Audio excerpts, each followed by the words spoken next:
Good morning student. कल जैसे कि हमने थ्योरी देखा है सिस्टम ऑफ इक्वेशन, आज हम उसके ऊपर प्रॉब्लम देख रहे हैं। ये क्वेश्चन है, सभी क्वेश्चन एग्ज़ाम के आए हुए हैं। तो क्वेश्चन को पढ़ते हैं कि ये इक्वेशन है, 3 इक्वेशन है और 3 अननोन है एक्स वाई जेड। तो पूछा है इस सिस्टम में नो सोल्यूशन है ही नहीं, यूनिक सोल्यूशन, एक ही सोल्यूशन है बोलता है, मल्टीपल या एन इनकंसिस्टेंट।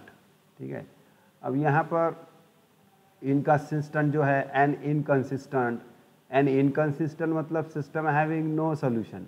हाँ, ये याद रखो, सिस्टम हैविंग नो सोल्यूशन। और यहाँ पर भी दे के रखा है नो सोल्यूशन। ठीक है, तो ये ए और डी एक जैसे हो गए, नो सोल्यूशन या एन इनकंसिस्टेंट सोल्यूशन। तो इसका मतलब ये है कि जब दोनों का मीनिंग एक ही निकल रहा है, मतलब ऑप्शन ए भी हो सकता है, ऑप्शन डी भी हो सकता है। सपोज कि इस सिस्टम के अंदर में सोल्यूशन है ही नहीं, सपोज कि इस सिस्टम के अंदर में सोल्यूशन है ही नहीं, नो सोल्यूशन, तो फिर ये भी जाता है no solution and inconsistent solution. मतलब दोनों ऑप्शन यहाँ पर करेक्ट हो रहे हैं, दोनों ऑप्शन यहाँ करेक्ट हो रहे हैं। इसका मतलब 100% ये दोनों ही आएंगे ही नहीं, गलत है। मतलब सिस्टम में या तो यूनिक सोल्यूशन हो गए या तो मल्टीपल। ये समझ में आ रहा है, मैंने स्टार्टिंग में ही 2 ऑप्शन डिस्कार्ड कर दिया, क्योंकि नो सोल्यूशन और इनकंसिस्टेंट का मीनिंग सेम है। इनकंसिस्टेंट का मतलब ही होता है सिस्टम हैविंग नो सोल्यूशन। तो यहाँ पर कन्फ्यूज़न हो रहा है कि ऑप्शन ए चूज़ करे कि डी करे, सपोज अगर ये सिस्टम में सोल्यूशन नहीं होता तो इस टाइप से ये क्वेश्चन सेट करते हैं। तो ये दोनों ऑप्शन आपके डिस्कार्ड हो गए, क्योंकि दोनों का मीनिंग यहाँ एक ही हो रहा है। अब देखते हैं कि ऑप्शन बी होगा या तो सी होगा, मल्टीपल। तो हम सबसे पहले, मैं अभी फिलहाल तो अपन ट्रिक्स नहीं बताऊंगा, मैं पहले इसको एज पर थ्योरी चलते हैं, ताकि अगले प्रॉब्लम में हमको वो सेम टेक्निक इस्तेमाल करना है। बाद में मैं आपको बताऊंगा ट्रिक्स, और मैंने वो सारी चीज़ें वीडियो में डिस्कस किया है कल के इसमें। तो सोल्यूशन सबसे पहले क्या निकालेंगे हम, ऑगमेंटेड मैट्रिक्स। ठीक है, आपको रो ट्रांसफॉर्मेशन अच्छे से आना चाहिए, उसको कैपिटल सी से इंडिकेट करते हैं। और यहाँ पर क्या रखते हैं, कोएफिशिएंट रखते हैं एक्स वाई जेड के। तो 3, 2, 1 और बाद में रखते हैं कांस्टेंट 4। वैसा इस पे आ जाओ, 1, -1, 1 और 2। तीसरे पे -2, y यहाँ एब्सेंट है तो 0, z का कोएफिशिएंट 2 और 5। ठीक, ओके। अब मैंने रूल्स क्या बताया था कि डायगोनल को खींचना है ऐसी, प्रिंसिपल डायगोनल, और ये नीचे के एलिमेंट को 0 करना है। तो यहाँ पर अपने को सिर्फ 2 ही एलिमेंट 0 करना है, यहाँ तो ऑलरेडी एक 0 है। तो रो ट्रांसफॉर्मेशन अप्लाई करेंगे किसके ऊपर, R2 और R3 के ऊपर। ठीक है, R2 और R3 के ऊपर में रो ट्रांसफॉर्मेशन अप्लाई करने जा रहे हैं। ये R1 होता है, ये रो को R2 बोलते हैं और ये रो को R3। तो यहाँ पर R2 लिया तो यहाँ R2 लेने का, और किसके साथ कैलकुलेशन करना है, 1 के साथ। जो रो एज इट इज़ रखते हैं उसी के साथ बाकी रो का कैलकुलेशन होगा। तो यहाँ पर R3 है तो यहाँ R3 लिखने का, और ये R1। अब यहाँ पर दोनों टर्म जो है वो सेम रहना चाहिए और बीच में माइनस रहना चाहिए, तभी ये क्या हो जाएगा, 0। मतलब ये एलिमेंट क्या हो जाएगा, 0। तो चलो देखते हैं R2 कितना है, यहाँ 1 है और R1 3 है। तो दोनों सेम है क्या, नहीं है। तो R2 के जो 1 एलिमेंट है उसको हम 3 से मल्टीप्लाई करके इसको 3 ला सकते हैं, और यहाँ पर ऑलरेडी 3 है तो आ गया 3, तो फिर दोनों पॉजिटिव है तो बीच में नेगेटिव। तो ये ट्रांसफॉर्मेशन फास्ट आना चाहिए आपको। नेक्स्ट आ जाओ, R3 जो है वो -2 है और R1 जो है वो 3 है, दोनों सेम नहीं है। ठीक है, तो अब इसको क्या करना है, एक में से मल्टीप्लाई कर देना है, ताकि इसको मैं -2 से करूँगा और इसको 3 से करूँगा। तो R2 को मल्टीप्लाई करना किससे, 2 से, सॉरी 3 से करो, तो ये हो जाएगा -6, ये हो जाएगा -6, तो ये चाहिए +6, तो ये यहाँ पर 2 से कर देंगे R1 को, और दोनों ही अपोजिट साइन है तो फिर यहाँ पर प्लस रखेंगे, ये याद रखो। ठीक है, प्लस रखो। ठीक, तो इस तरीके से ये ट्रांसफॉर्मेशन हो गया। अब देखते हैं ये कैसा होता है। पहला रो एज इट इज, हाँ चलो दूसरा क्या हो जाएगा 3R2 मतलब R2 का एलिमेंट, ठीक है 3 इंटू R2 का मतलब पहला एलिमेंट, तो 3R2 मतलब 3 और ये -3, ठीक है 0 हो गया। बाकी के देखते हैं एलिमेंट क्या हो रहे हैं -3 है ना, -3 -2, ठीक है -5। आगे देखते हैं 3 3 -1 2, ये सही रहना चाहिए। आगे फिर देखेंगे 6 6 -4 2। R3 पे आ जाओ, ये तो 0 होगा, उसी के हिसाब से हमने ट्रांसफॉर्मेशन ले लिया। देखो -6 R3 मतलब -2, तो -6 और ये +6 कैंसल 0। आगे देखेंगे यहाँ ये हो गया 0, सॉरी यहाँ तो ऑलरेडी 0 है ही, ये वाला ऑलरेडी यहाँ पर 0 है ही। फिर भी देखो यहाँ पर राइट, तो यहाँ पर भी ये क्या हो गया, तो ये -6 +6 0, okay this element is become 0। अब ये जो 0 एलिमेंट था ना, ये फिर से डिस्टर्ब हो रहा है, यहाँ होने दो कोई प्रॉब्लम नहीं। तो देखते हैं 0 0 +4, तो यहाँ 4 आ रहा है, नो प्रॉब्लम, यहाँ पर 4 आ रहा है। डिस्टर्ब हो गया ये, जबकि 0 चाहिए था, पर इसको 0 करने के चक्कर में ये जो 0 एलिमेंट था जो चाहिए था वो नॉन 0 हो गया। होने दो, एक ट्रांसफॉर्मेशन और लगेगा, तो ये कितना हो गया 0 +4 4। आगे देखते हैं 6 6 +2 8। फिर देखेंगे 15 15 +8 23, ठीक है 25 15, दैट इज 15 15 +8 23। फिर से खींचो, लग गया। अब इसको 0 करना है, राइट इसको 0 करना है, तो R3 चेंजेस टू, यहाँ R3 लिखेंगे। अब यहाँ R2 एक रो नीचे उतरेंगे, याद रखो पहले समय R1 के साथ, जब भी दूसरा ट्रांसफॉर्मेशन अगर लग रहा है तो फिर R2 के साथ। अगर आपने R1 ले लिया तो फिर से ये एलिमेंट आ जाएंगे, और उसके हिसाब से फिर आपकी प्रोसीजर एंड नहीं होंगे, आपको अपर ट्रायंगुलर मैट्रिक्स नहीं मिलेगा। तो R3 को करो 5 से, तो ये हो जाए 20, और R2 को करो 4 से, दोनों ही प्लस मतलब प्लस माइनस है, अपोजिट साइन तो प्लस, बीच में क्या रखेंगे प्लस, तो विच इज इक्वल टू 3 2 1 4 0 -5 2 2 0 0, ठीक। अब ये रफ कैलकुलेशन कर सकते हैं, ठीक है 40, this is 40 and +8 48, okay. Then next 23 23 into 5, ऐसा ही है ना, 5 इंटू R3 मतलब 23, ठीक है। तो 5 इंटू R3 दैट इज 23, ये 5 है आपका, दिस इज 5, फिर +4 इंटू R2 2। इसको कैलकुलेट कर लो, जो भी आएगा, इसमें टाइम वेस्ट नहीं करने का।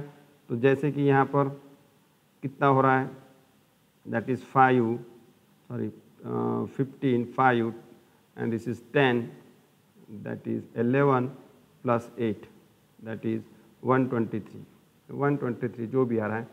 तो ये हो गया अपना अपर ट्रायंगुलर मैट्रिक्स। डायगोनल के नीचे के एलिमेंट क्या हो गया 0, तो यहाँ पर एक फॉर्म हो गया मैट्रिक्स अपर ट्रायंगुलर मैट्रिक्स। अब इतना हिस्सा क्या देगा आपको, रैंक ऑफ ए, और ये रैंक ऑफ ए देगा, और पूरा जो रैंक ऑफ सी देगा। तो रैंक ऑफ ए क्या है, देखो अच्छे से, नॉन जीरो रो देखो कितनी यहाँ पर 1 2 3, तो 3। फिर रैंक ऑफ सी देखते हैं, कैपिटल सी, तो यहाँ पर भी नॉन जीरो कितनी है 1 2 3। नॉन जीरो मतलब पूरे एलिमेंट जीरो नहीं चाहिए, ऐसे रो को क्या बोलते हैं नॉन जीरो, वो भी कितनी है 3।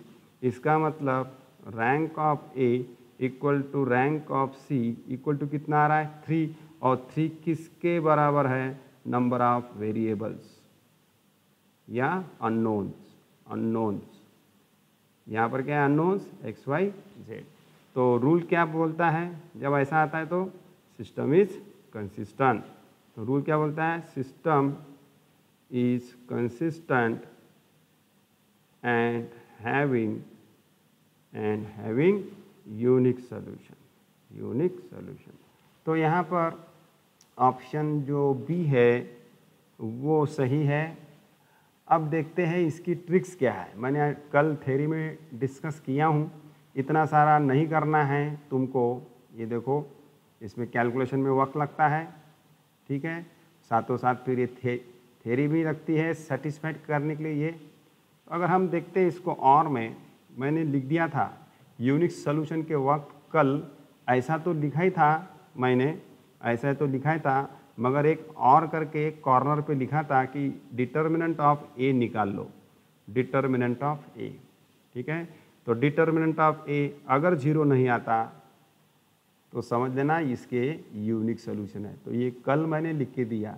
थोड़ा सा आप प्रीवियस वीडियो देखते जाओ कि डिटर्मिनेंट 0 नहीं आने पर इसमें यूनिक सॉल्यूशन क्यों है। डिटर्मिनेंट 0 आने पर अगर डिटर्मिनेंट अगर 0 नहीं आया तो उस मैट्रिक्स की रैंक 3 हो जाएंगी। याद रखो, कोई भी 3/3 का अगर मैट्रिक्स है, उसका डिटर्मिनेंट अगर 0 नहीं आता है तो उसकी रैंक 3 हो जाती है। और पता ही आपको रैंक 3 आ रही है यहाँ पर, है ना, रैंक 3 आ रही है, ए की रैंक 3 आ रही है। तो उस समय में रैंक ऑफ सी भी क्या हो जाएंगी, 3, क्योंकि सी के अंदर में ए के भी एलिमेंट होते हैं, ठीक है। तो ए की रैंक 3 इसलिए हो रही है, देखो यहाँ से भी आपको पता चल रहा है कि रैंक ए की रैंक 3 है, और साथों साथ यही पता चल रहा है कि सी की रैंक भी 3 है। तो याद रखिए ये ट्रिक्स है। तो अगर किसी मैट्रिक्स का 3/3 मैट्रिक्स का डिटर्मिनेंट अगर 0 नहीं आता है तो उसकी रैंक 3 हो जाएंगी, और यदि रैंक 3 हो जाएंगी तो सिस्टम में यूनिक सॉल्यूशन रहेंगे, क्योंकि यहाँ पर 3 है। तो वो चेक करते फास्ट। तो डिटर्मिनेंट किसका, सिर्फ ए का। तो ए के एलिमेंट देखो यहाँ पर ये है, तो 3 2 1 1 -1 1 -2 0 2। फास्ट सॉल्व करेंगे डिटर्मिनेंट। तो ऐसे लेते हैं 3, ये रो और ये कॉलम छोड़ते हैं, बाकी का मल्टीप्लिकेशन -2 और ये 0 तो -2। ऐसा प्लस माइनस अल्टरनेट साइन लेते हैं, प्लस माइनस प्लस। अब लेंगे हम -2, ये कॉलम और ये रो छोड़ दो, तो कितना हो जाएगा 2 और ये माइनस माइनस +2 दैट इज़ 4, ठीक है। ये है ना, इसको छोड़ देना 2 और ये माइनस माइनस +2। फिर क्या लेते हैं +1, इसको छोड़ दो कॉलम और रो, तो ये 0 माइनस माइनस प्लस तो ऐसा ही हो गया, इधर का माइनस बाकी है दैट इज़ 2। तो जो आएगा -6 -8 +2 and that is not equal to 0, that is not equal to 0। तो therefore system is unique solution. तो सिस्टम हैविंग यूनिक सॉल्यूशन। तो इस टाइप से भी आप, तो मैं ये चाहता हूँ कि कोई भी क्वेश्चन अगर इस टाइप का आता है तो आप क्या करो, उसका डिटर्मिनेंट निकाल के देख लो भाई। उसका डिटर्मिनेंट अगर 0 नहीं आ गया ना तो आपको इतना करने की आवश्यकता नहीं है। हाँ, यदि डिटर्मिनेंट 0 नहीं आता तो हमारे पास में फिर 2 ऑप्शन जाते हैं। उसका डिटर्मिनेंट यदि 0 होता है तो फिर हमारे पास 2 ऑप्शन जाते हैं कि सिस्टम हैविंग नो सॉल्यूशन या तो इनफाइनाइट सॉल्यूशन, ठीक है। तो उस समय आपको इसी के थ्रू जाना होगा जब डिटर्मिनेंट 0 नहीं आता तो। मगर प्रॉब्लम ट्रिकी होते हैं, हर बार मोस्टली यही होगा कि जिस सिस्टम के लिए पूछा है नो सॉल्यूशन यूनिक सॉल्यूशन, तो वो यूनिक सॉल्यूशन ज़्यादातर आंसर होते हैं, क्योंकि उसको जल्दी आंसर मिलना चाहिए, डिटर्मिनेंट निकालना है आपको। वो अगर 0 नहीं है तो system having unique solution. This is the short tricks, okay. तो इसको आप देख लेंगे, वीडियो पॉज करके लिख लेंगे, तो ये हो गई तुम्हारी ट्रिक्स। अब देखते हैं अपन कुछ और क्वेश्चन।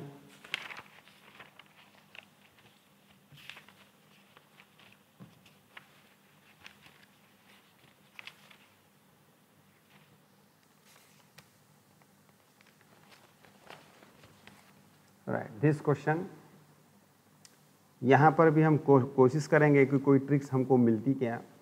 तो यहाँ पर देखेंगे, पहले हम थ्योरेटिकल पढ़ेंगे, ताकि कभी कभी वो ट्रिक्स नहीं यूज़ होती, ट्रिक्स नहीं मिलती हमें।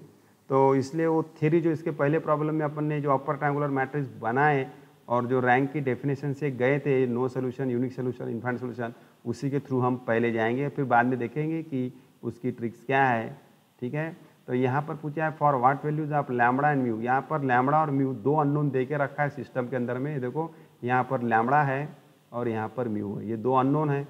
अब ये 2 अननोन की वैल्यू वो पूछ रहा है ताकि ये सिस्टम में सोल्यूशन क्या रहना चाहिए, no solution, have no solution. तो क्या लैम्बडा की वैल्यू 3 और 9 होगी for the system having no solution? क्या 3 और 10 होंगी? लैम्बडा 3 होगा, म्यू 10 होगा, या 2 9 होगा, या 2 10 होगा? तो देखते हैं यहाँ पर भी सोल्यूशन। तो सबसे पहले मैं आपको बेसिक समझाऊंगा थ्योरी। तो अपर ट्रायंगुलर मैट्रिक्स के थ्रू हम जाएंगे, फिर यहाँ पर हम देखेंगे ट्रिक्स क्या है। ओके, अगर आपको थोड़ी सी थ्योरी मालूम है तो ही ट्रिक्स आप समझ सकते हैं। तो ऑगमेंटेड मैट्रिक्स क्या ले लेंगे हम? सी डालो एलिमेंट, कोएफिशिएंट 1 1 1 1 1 1 6, फिर 1 2 3 10, और फिर 1 2 1 2 लैम्बडा और म्यू। ठीक, ये हो गया।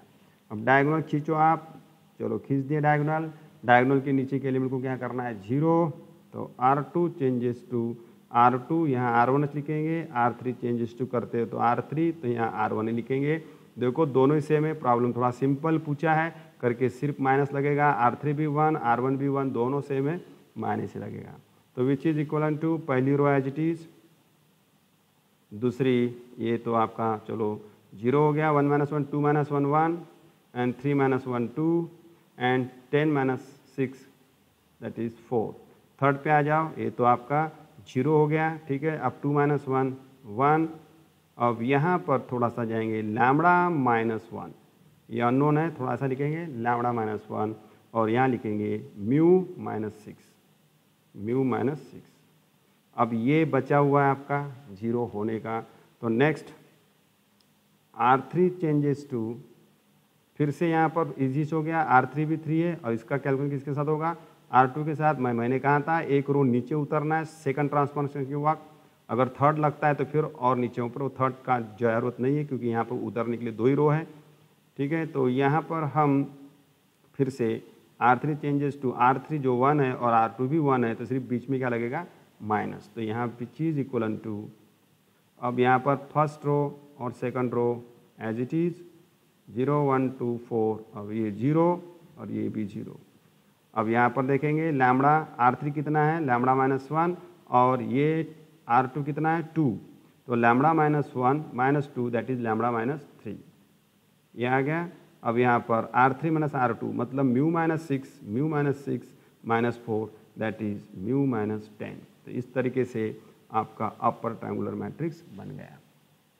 जानते हो यहाँ पर नो सोल्यूशन के लिए ही पूछा है, तुम चाहे तो यूनिक सोल्यूशन भी पूछ सकता है और इनफाइनाइट सोल्यूशन भी पूछ सकता है, इसलिए मैंने ये इसी प्रॉब्लम को अलग अलग ब्रेक करके लिखा हो। देखो अब same problem for unique solution, अब same problem for infinite solution. ठीक है, तो ऐसा हमको अब मालूम है क्या तीनों के आंसर यहाँ से अब मिलने वाले हैं एक ही साथ।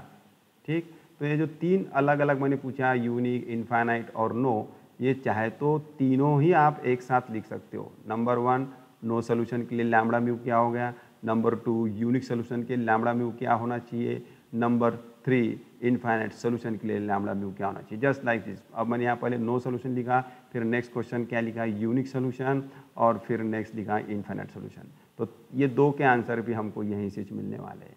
ठीक है, और मैं शॉर्ट ट्रिक्स भी आपको बताऊंगा। अब चलो यहाँ पर देखते हैं नो सोल्यूशन। सपोज कि उसने पूछा सिर्फ नो के लिए।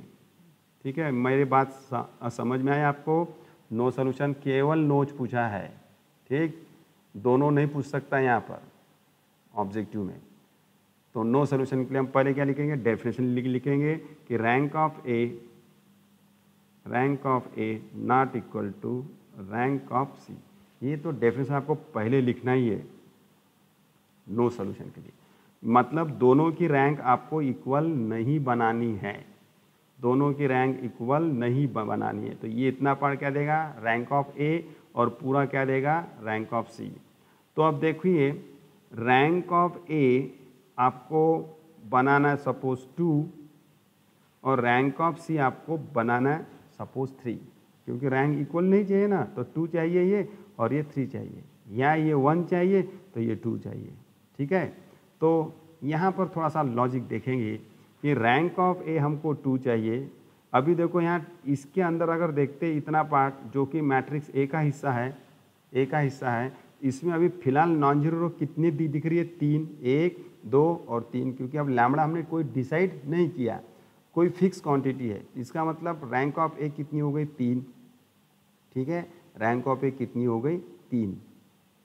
तो हमको रैंक ऑफ ए 2 का करना है, मतलब इसमें नॉन जीरो रो कितनी रहना चाहिए? 2। अभी कितनी है? 3। 1 2 3।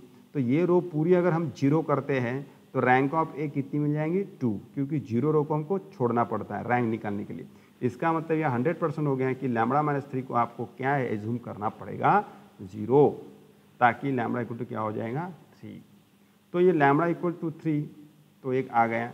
अब देखेंगे रैंक ऑफ सी आपको 3 बनाना है। तो अब ये रैंक ऑफ सी के पास में ये एलिमेंट है एक म्यू माइनस 10, ये तो आपने पहले से क्या ले लिया? 0। अब आपके पास में कोई ऑप्शन नहीं, रैंक ऑफ सी अगर 3 करना है तो इसको आपको 0 नहीं लेना पड़ेगा, नहीं लेना पड़ेगा, याद रखो, नॉट इक्वल टू 10। अगर तुमने इसको 0 ले लिया, इसको भी 0 ले लिया तो म्यू तो 10 हो जाएगा। म्यू माइनस 10 इक्वल टू क्या हो जाएगा? Sorry, not equal to 0, not equal to 0। यदि इसको आपने 0 ले लिया तो भाई फिर रैंक ऑफ सी भी तो 2 हो जाएगी ना, क्योंकि ये पहले से तुमने क्या ले लिया? 0।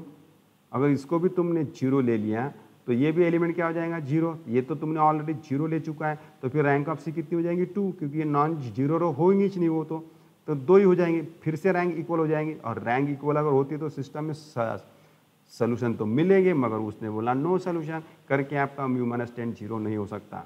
That is mu not equal to 10। 10 को लेके जाओ इधर। तो ये है आपकी लैम्बडा और म्यू की वैल्यू।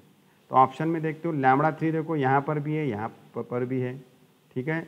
ये तो आपके कट हो गए 2 ऑप्शन, क्योंकि यहाँ पर 3 दिख ही नहीं रहा है, तो अब 3 यहाँ पर है। अब देखते हैं 3 है, मगर म्यू क्या नहीं होना चाहिए? 10 नहीं होना चाहिए, म्यू 10 नहीं होना चाहिए। उसके अलावा कुछ भी ना तो भी चलता है, 9 8 7 कुछ भी, सिर्फ 10 नहीं चाहिए, म्यू की वैल्यू 10 नहीं चाहिए। तो म्यू की वैल्यू क्या है? यहाँ पर 9 दे दिया, मतलब ये ऑप्शन करेक्ट है, ठीक है। नॉट इक्वल टू 10, याद रखो ये ऑप्शन आपका गलत हो जाएगा, क्योंकि ये बोलता है म्यू 10 होना चाहिए, जबकि म्यू 10 नहीं होना चाहिए। तो ये समझ में आ रहा है रैंक। ओके, अब देखते हैं यहाँ पर थोड़ी सी ट्रिक्स देखने की कोशिश करते हैं। ध्यान दो, अभी इतना अपने को नहीं करना है, अब हमको नहीं करना है, ये इतना समय लग रहा है।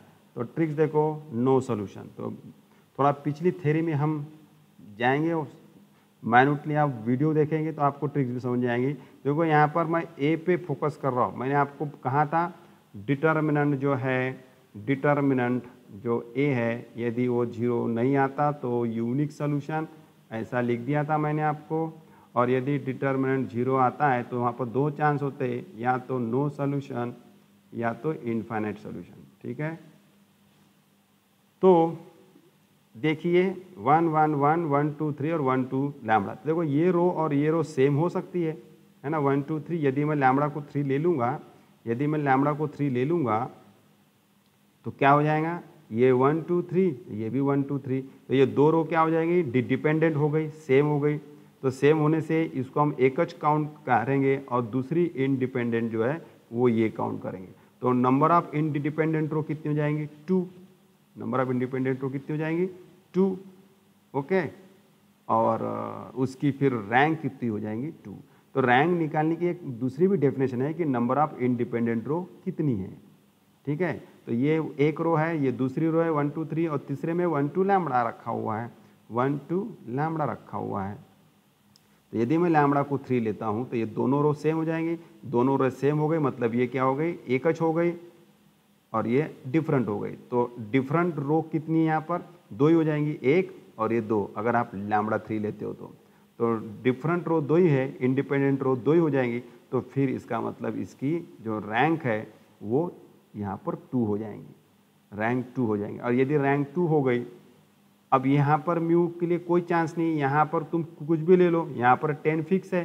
तो यहाँ पर आप म्यू, यहाँ पर तुम बोलेंगे सर म्यू हम 10 ले लेंगे क्या? अगर म्यू 10 ले लिया तो यहाँ पर भी ये सेम हो जाएंगी 10, मतलब ये 1 2 3 ले लेंगे और म्यू 10 ले लेंगे, तो फिर से इंडिपेंडेंट रो आपकी 2 ही हो जाएंगी, ये तो डिपेंड हो जाएंगे। अगर आपने म्यू को 10 ले लिया तो म्यू को अगर आपने 10 ले लिया, लैम्बडा को तो आपने 3 ले लिया, लेने से क्या हो गया? 1 2 3 1 2 3 सेम हो गई, एकच रो इसको काउंट करने का और इसको दूसरी रो काउंट करने का। और जितनी इंडिपेंडेंट रो रहेंगी वो उसकी रैंक होती है। ठीक है, तो लैम्बडा इक्वल टू 3 लेने पर इसकी रैंक हो जाएंगी आपकी 2 और रैंक 2 हो जाएंगी। अच्छा, म्यू अगर आपने 10 ले लिया, तो फिर से ये 1 2 3 10 और 1 2 लैम्बडा ऑलरेडी 3 ले चुकी है और 10 फिर से उसकी 2 रो सेम हो जाएंगी, मतलब इंडिपेंडेंट रो कितनी हो जाएंगी, 2 ही, ये 1 और ये 2 को मिलके 1, क्योंकि दोनों सेम हो जाएंगी। तो यहाँ पर रैंक फिर इक्वल आ जाएंगी, और रैंक तो इक्वल नहीं होना करके म्यू हम 10 नहीं लेंगे और लैम्बडा को हम 3 लेंगे। तो ये एक ट्रिक्स थी यहाँ पर, और उसके लिए सब थ्योरी आपको याद होना, ये पूरा डिटेल याद होना।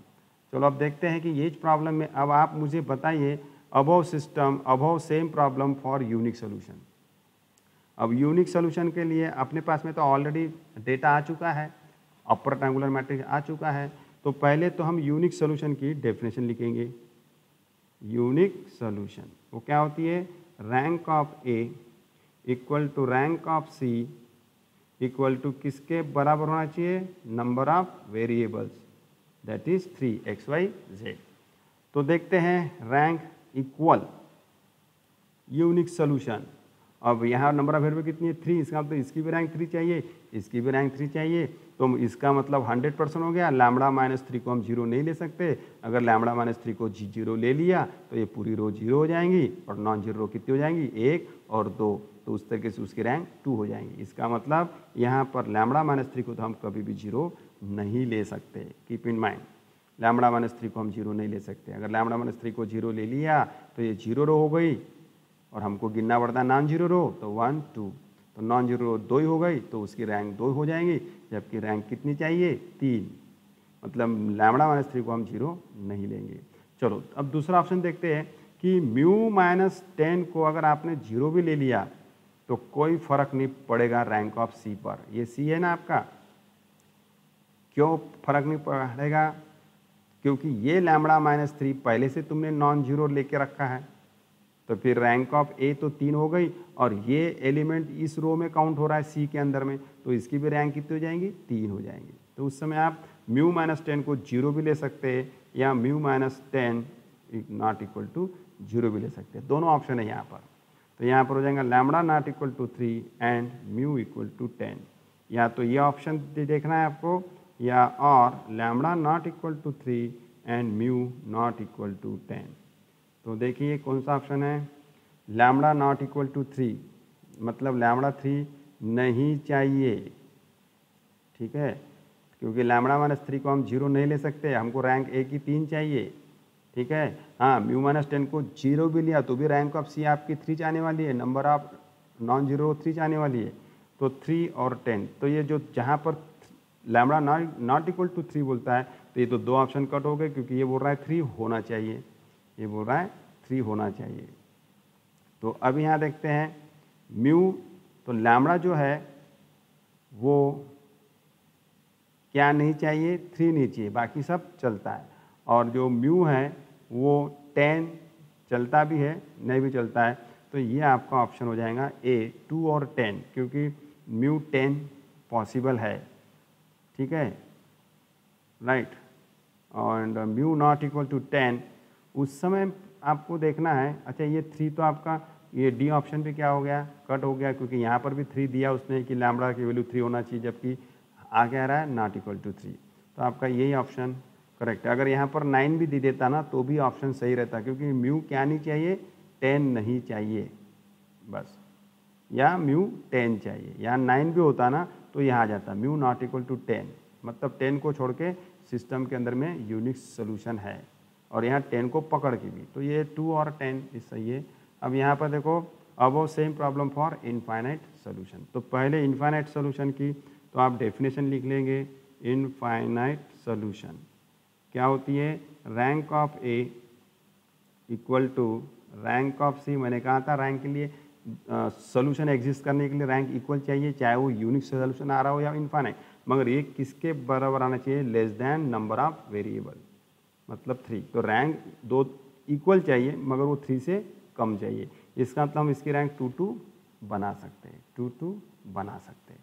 तो देखिए यहाँ पर ये इधर, ये यहाँ पर आइए, ये ए का पार्ट है और ये पूरा सी का पार्ट है, दोनों की रैंक यहाँ पर 2 चाहिए। इसका मतलब इसको हमको क्या लेना पड़ेगा, 0 एज्यूम करना पड़ेगा, λ-3 को 0 एज्यूम करना पड़ेगा।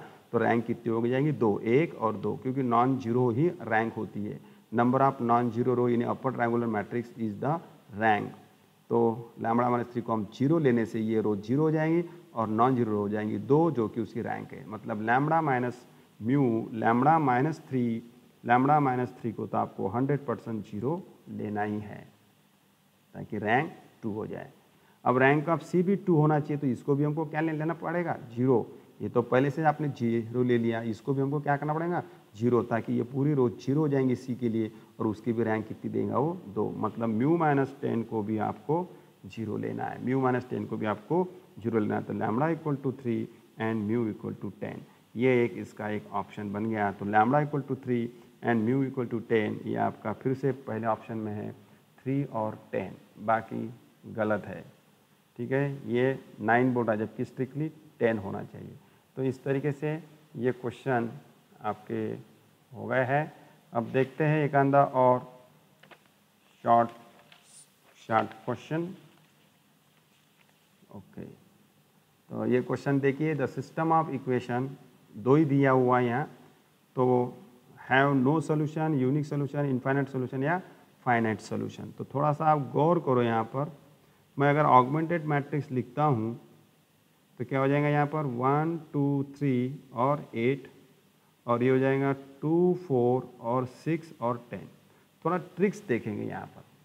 अब आप यहाँ पर ये इतना हिस्सा रैंक ए देगा और पूरा जो हिस्सा है वो रैंक सी देगा। अब मुझे ना वो सिस्टम ऑगमेंटेड मैट्रिक्स तो ले लिया, उसको डायगोनल मैट्रिक्स में करने की कोई आवश्यकता नहीं है, क्योंकि यहाँ ट्रिक्स आप अप्लाई कर सकते हो। ट्रिकी क्वेश्चन है।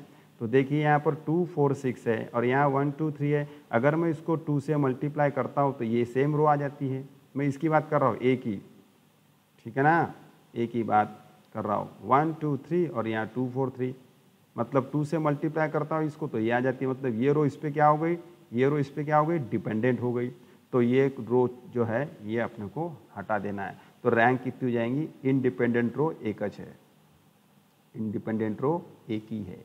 मतलब रैंक ऑफ ए कितना है, only 1, because this is the independent row and this is the dependent row.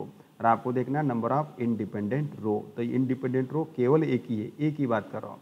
और ये 2 4 6 जो रो है वो इस पर डिपेंड है। डिपेंड वाले रो को आपको छोड़ना है, आपको देखना है इंडिपेंडेंट रो। तो रैंक ऑफ ए आपकी 1 हो गई। अब रैंक ऑफ ए 1 ये है कि इसके ऊपर में डिपेंड है ही नहीं। मतलब सी की रैंक कितनी हो जाएंगी, फिर 2 हो जाएंगी। सी की रैंक कितनी हो जाएंगी, 2। भले ये सेम है, ये इतना हिस्सा इस पे डिपेंड है, ये ए के लिए बात कर रहा हूँ। तो ए की रैंक कितनी हो जाएंगी, 1, क्योंकि ये डिपेंड हो गए ना इसके ऊपर में। 2 से मल्टीप्लाई करता तो ये आ रही ना, तो इंडिपेंडेंट एक हो गए, तो रैंक ऑफ ए कितनी हो जाएंगी, 1। मगर यहाँ पर ये जो सी है, ये नंबर जो इस पर डिपेंड है ही नहीं, क्योंकि 8 को आप कुछ भी मल्टीप्लाई करो, सिर्फ मल्टीप्लाई करना है। अगर यहाँ मल्टीप्लाई हुआ तो यहाँ पर वो 10 नहीं आ सकता। मतलब रैंक ऑफ सी में, सी के अंदर में 2 इंडिपेंडेंट रो हो गई, 1 और 2, तो सी की रैंक 2 हो गई। अब ए की रैंक यहाँ पर 1 हो गई, रैंक ऑफ ए 1 हो गई और रैंक ऑफ सी आपकी 2 हो रही है। ये तो नॉट इक्वल है, rank of A not equal to rank of C, मतलब सिस्टम हैविंग नो सोल्यूशन। फट से आंसर उसको हम दे देंगे। तो ये थोड़ा सा ट्रिकी क्वेश्चन है, आप घर पे जाके सॉल्व करके देखो। अपर ट्रायंगुलर मैट्रिक्स खींचो, इसको 0 बना के देखना है, तो जानते हो क्या होने वाला, ये पूरी रो 0 हो जाएंगी। ठीक है, देखना है। और मैं ओके, ट्रिक्स अगर समझ में नहीं आई तो देख लो इधर। तो ये सी में वापस उतारता हूँ, 1 2 3 8 2 4 6 10। अब डायगोनल खींचो, ये भले ही 2 एलिमेंट बाहर आ रहे हैं, आने दो। अब ये एलिमेंट को क्या करना है, 0, तो R2 चेंजेस टू R2 और यहाँ करेंगे -2R1, ताकि ये 2 और ये -2 0। तो देखते हैं क्या हो रहा है, 1 2 3 8। अब देखो 2 - 2 0, 4 4 ये भी 0, फिर से 6 - 6 ये भी 0, और 10 - 16, 10 R2 मतलब 10 -16 -6। तो ये देखो हो गया आपका अपर ट्रायंगुलर मैट्रिक्स। अब ये देगा आपको रैंक ऑफ ए, तो रैंक ऑफ ए कितनी हो गई भाई, 2। मैंने कहा था यहाँ पर भी सॉरी रैंक ऑफ ए कितनी हो गई 1, क्योंकि नंबर ऑफ नॉन जीरो कितनी है, एकच है 1, ये तो जीरो रो है, इसको छोड़ देना है, तो एकच नॉन जीरो रो है, तो हो गई रैंक ऑफ ए 1। और रैंक ऑफ सी देखिए कितना है 2, क्योंकि रैंक ऑफ सी में पूरी रो काउंट होती है, सी के लिए पूरी रो, तो ये पूरी रो जीरो है क्या, नहीं है, ये एलिमेंट नॉन जीरो है, तो रैंक ऑफ सी कितना हो जाएगा 2। तो दोनों की रैंक इक्वल आ रही है, यहाँ पर नहीं आ रही है, तो rank of A not equal to rank of C करके क्या आ जाएगा, नो सोल्यूशन बाय डेफिनेशन। तो ये ट्रिक्स हो गई। नेक्स्ट यहाँ पर ये थोड़ा सा लॉजिकल क्वेश्चन है, बहुत ज़्यादा लॉजिकल क्वेश्चन है ये, it is very important question. यहाँ पर दिया है कि if A is a 3/4 matrix, देखो आपको ट्रिक्स समझ में आएंगी इसकी, नो प्रॉब्लम, मगर आपको थोड़ा बहुत थियोरेटिकल जाना पड़ेगा, आपको वो पूरा दिमाग के अंदर रखना है कि क्या होती है रैंक वगैरह, ठीक है ना, और वो डेफिनेशन क्या होती है, no solution, unique solution, like that. तो मैं यहाँ समझाना चाहूँगा, if A is a 3/4 matrix and AX equal to B is an inconsistent system, ये बोलता है inconsistent है, then the highest possible value, then the highest possible rank of A is, तो रैंक A की हाईएस्ट पॉसिबल क्या होगी। तो देखते हैं यहाँ पर सोल्यूशन, आपका A जो है ये है 3/4 मैट्रिक्स, 3/4 मैट्रिक्स, राइट, और जो B है वो कोई तो भी मैट्रिक्स है। तो जानते हो यहाँ पर मैंने कहा था आपको, जब x लेते हैं, x जब लेते हैं तो x का ऑर्डर क्या रहेगा, ये जो पहला 3 है ये इंडिकेट करता है नंबर ऑफ इक्वेशन, ये इंडिकेट करता है नंबर ऑफ इक्वेशन, ये 3 इंडिकेट करता है नंबर ऑफ इक्वेशन, और ये जो 4 इंडिकेट करता है number of variables, number of variables, याद रखो। और यहाँ पर दिया उसने, तो इसका ऑर्डर कितना रहेगा, 3x1 के बराबर रहता है, ठीक है। और जो B है ये वेरिएबल्स यहाँ पर 4 है, वेरिएबल्स 4 है, इक्वेशन 3 है, तो यहाँ पर B जो रहेगा वो भी 3/1 रहेगा। तो ठीक है, अब पहले यहाँ पर देखो कि ये जो 3 इंडिकेट करता है नंबर ऑफ इक्वेशन और ये इंडिकेट करता है नंबर ऑफ वेरिएबल, इसका मतलब नंबर ऑफ इक्वेशन ये क्या आ रहा है, less than number of variables आ रहा है, नंबर ऑफ वेरिएबल्स। तो मैंने तुमको कुछ लिख के भी दिया था कि number of equation less than number of variables, right.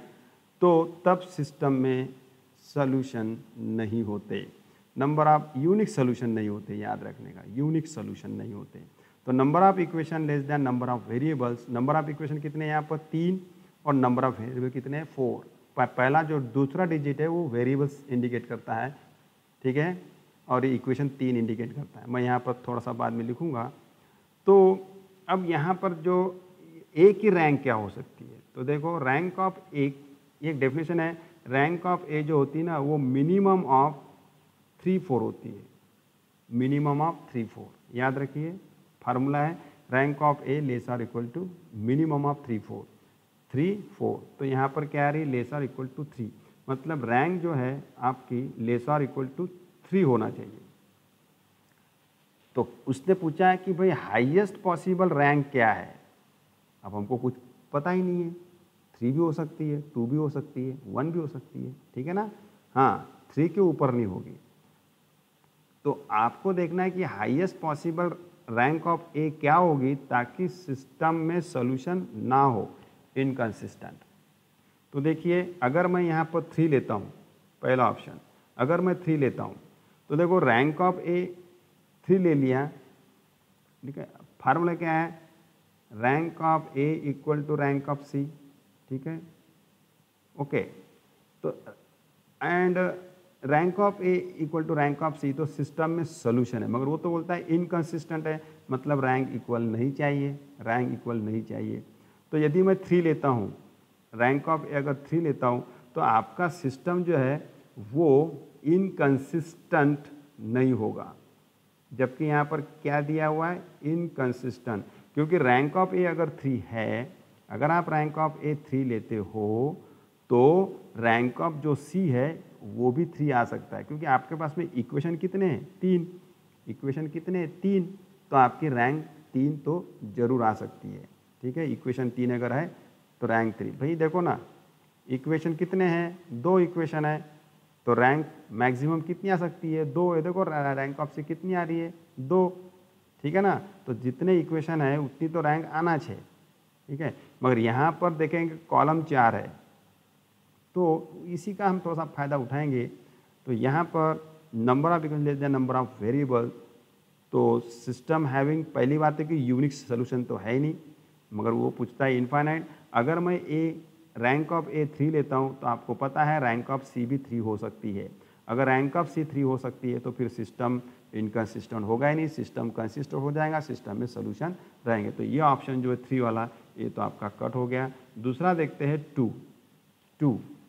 भाई 2 चल सकता है, एक बार रैंक ऑफ ए अगर 2 हो गया, रैंक ऑफ ए अगर 2 हो गया तो रैंक ऑफ सी 2 होगा ये जरूरी नहीं है, रैंक ऑफ सी 3 भी हो सकता है। ठीक है, तो अब मैं रैंक ऑफ ए अगर 2 लेता हूँ तो अब सिस्टम में इनकन्सिस्टेंट सोल्यूशन रहना ही है, क्योंकि रैंक ऑफ सी जो है वो मैक्सिमम 3 हो सकती है, रैंक ऑफ सी जो है वो मैक्सिमम 3 हो सकती है। ठीक है, हाँ, मगर ये डेफिनेशन को सेटिस्फाइड करना है, rank of A not equal to rank of C, मतलब system having no solution that is inconsistent, तो रैंक ऑफ 3 तो हो नहीं सकता। अगर रैंक ऑफ ए अगर आपने 3 ले लिया तो रैंक ऑफ सी 3 आ सकता है, मैक्सिमम रैंक उसकी 3 होगी। देखो लेस और इक्वल टू 3 दैट इज 3, मतलब मैक्सिमम रैंक उसकी 3। मगर 3 रैंक अगर मैं डिसाइड करता हूँ ए की, तो भाई रैंक ऑफ सी 3 आ सकता है। ठीक है, तो ये क्वेश्चन रॉन्ग हो गया, इनकन्सिस्टेंट आपका रॉन्ग। तो यहाँ पर 2 जो है ये पॉसिबल है, this is highest possible, this is highest possible rank, highest possible rank of A. 1 भी हो सकती है, 1 भी हो सकती है, मगर 1 हाईएस्ट है क्या, नहीं है, 2 हाईएस्ट है, तो this is 2 is the highest possible rank of A. तो इस टाइप से अपन इसको देखना है, बाकी के क्वेश्चन अपन देखेंगे नेक्स्ट लेक्चर में। ओके, ठीक है।